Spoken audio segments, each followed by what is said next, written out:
ప్రాణాలు కోల్పోయారు. 60,000కి పైగా ఇళ్లను వదిలి వెళ్లిపోయారు. వేలాది ఇళ్లు కాలిపోయాయి. లా అండ్ ఆర్డర్ పూర్తిగా విఫలమైంది. మణిపూర్ లో ఈ ఘర్షణ మెయితీ మరియు కుకీ తెగల మధ్య జరుగుతోంది. కారణం, మెయితీలకు ఎస్టీ హోదా ఇవ్వాలని 2023 మే 3న డిమాండ్ చేశారు. ఎందుకంటే మణిపూర్ లో 90% భూమి కొండలతో ఉంటుంది. ఇక్కడ కుకీ ట్రైబ్ నివసిస్తారు. 10% భూమి లోయల్లో ఉంటుంది. ఇక్కడ మెయితీ కమ్యూనిటీ నివసిస్తారు. కానీ మెయితీల జనాభా 50% ఉంటుంది. అంటే ఎక్కువ జనాభా, తక్కువ భూమి, కేవలం 10%. వారు అంటున్నారు, మాకు కూడా హిల్ ఏరియాస్ లో ల్యాండ్ కొనుగోలు హక్కు కావాలి. ఇక్కడ కుకీల ట్రైబ్ భయపడుతుంది. ఎందుకంటే మెయితీలు పాపులేషన్ మరియు ఎకానమీలో స్ట్రాంగ్. ఇప్పుడు ఎస్టీ హోదా ఇస్తే కుకీల భూమి హక్కుల రక్షణ పోతుంది, ఉద్యోగాల్లో పోటీ పెరుగుతుంది.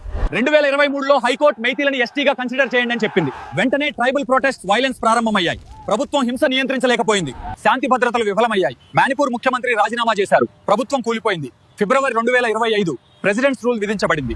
ఆర్టికల్ 355 రూల్ ప్రకారం ప్రెసిడెంట్ రాష్ట్రాన్ని రక్షించాలి. ఆర్మీకి ప్రత్యేక అధికారాలు ఇచ్చి కర్ఫ్యూలు దాడులు అరికట్టడం, శాంతి కాపాడడం చేస్తోంది. ఇది రిజర్వేషన్ గొడవ కాదు, ఇది భూమి హక్కుల ఆధిపత్యం కోసం పోరాటం. మణిపూర్ లో శాంతి రావాలంటే కేంద్ర ప్రభుత్వం న్యాయం అండ్ సరైన నిర్ణయం తీసుకోవడం అవసరం.